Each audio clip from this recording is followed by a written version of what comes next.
My name is Chuck Bartig, and this is my wife Jane, and we've been married 55 years come July 22nd of next year.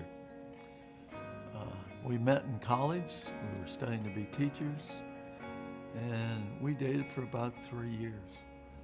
I was always a year ahead of her, so when I graduated, I decided that maybe I ought to make some sort of a move and ask her to marry me.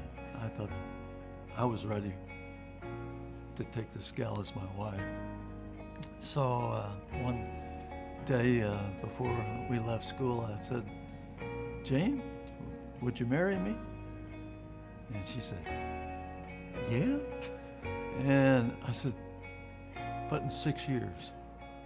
Because I didn't want to make any promises I couldn't keep. My name is Howard Thornton, and this is my lovely wife, Wilma Thornton.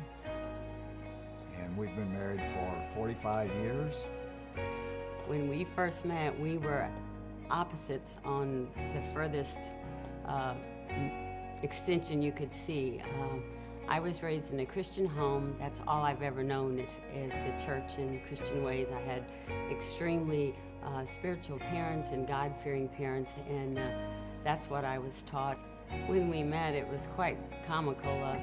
I was home from college, and like I said, I'd been in a Christian home, and I went to a Christian university in Indiana and came home, and my parents sent me on a little errand at the local gas station, and years ago you traded at the same place, and they had a flat tire and sent me to get it fixed. Well, this man walks up to my car and starts flirting with me, and just kind of started from there, and I just kind of passed it off. Well, he kept the number and called me several days later, and I just kept saying no. Well, his persistence paid off.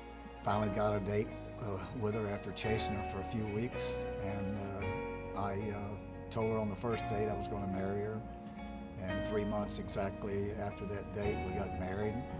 I always thought marriage would just be awesome, and we'd have the same fun we always had, you know, in college, dated, and just had a good time together. We enjoyed each other's company. It was great. After about 3 months of marriage, I had a job as a teacher, and we had a woman there, an elderly woman, that somebody would always take home a PTO night because she lived in their city. And so I asked Jane if I could bring her home for supper. And what I failed to know at the time is she told me on the way back that she planned on staying the night with us. So I'd fixed a delicious chicken dinner, and I just learned how to cook. I really went all out. And I had cleaned up the whole mess, and I sat down, and the phone rang, and it was Chuck, and he said, "Jane, Lillian's gonna stay all night. Fix the couch." We only had one bedroom apartment. And so I put it all together, and the next morning I cooked a huge breakfast, made homemade biscuits, and then we all went to our schools. That night I came home and I was exhausted. After a while I got my energy back. I went in the kitchen and I started peeling potatoes for dinner. Chuck walked in, stood in the doorway, and said, "Well, Jane, are we gonna have dinner tonight?" And I had a potato in my hand, but I threw that potato and it hit him in the head. I want to tell you, that wasn't a little potato, it was a big potato, and it hit me in the side of the head. And I thought, man, what did I get myself into? It was quite comical. He asked them for permission to marry me. My dad said, "Are you a believer?" And he said, "No." And my dad said, "Absolutely not. Will I give you my blessing?" Well, Howard said, "Oh, okay, let's just go out for ice cream." We did not adhere my parents' admonition that I was headed for possibly troubled waters. You can imagine newlyweds being married, and at the time I was playing basketball 5 nights a week, and Saturday mornings and Sundays. So I was on 7 different teams, and afterwards I would go out drinking with the guys and partying, and she would be home waiting for me to come home and spend hours by herself, which really caused a hardship on our marriage. And then after we had our first child, a year later after that, we started to change and I started to change. And God was working on me then and showing me what it was going to be like and mean to be a family. At the time, I never knew this or had any idea that God had a plan for me to be involved with the church. We've discovered in our marriage that God is an integral part of our relationship. Without him, we could do nothing. What is your favorite scripture, Ben? Ecclesiastes 4:12. It says a three-strand cord is hard to break. Christ was the glue in our marriage because he would never let us quit. And that's how we've made it all of these years. And I've always tried to make changes in Jane, and it took me a while to realize that I couldn't change her.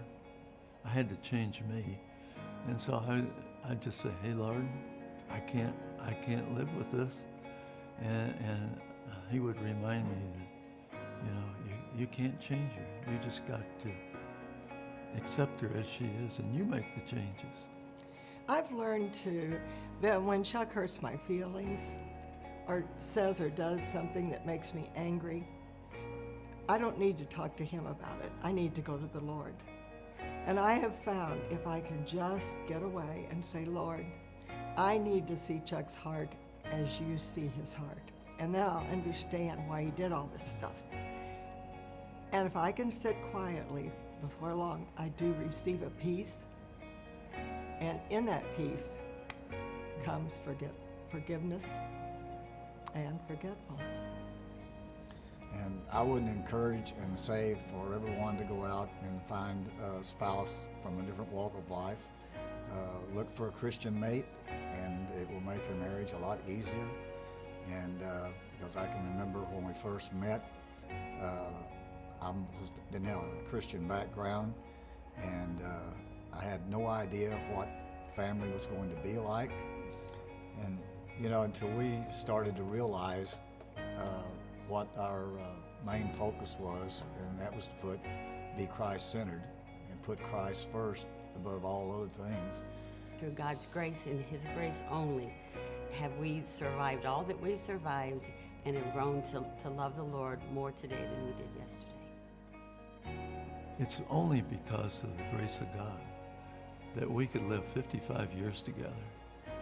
And there were those ups and downs, but God was always there. He was that strong strand in that cord that held us together. To God be the glory.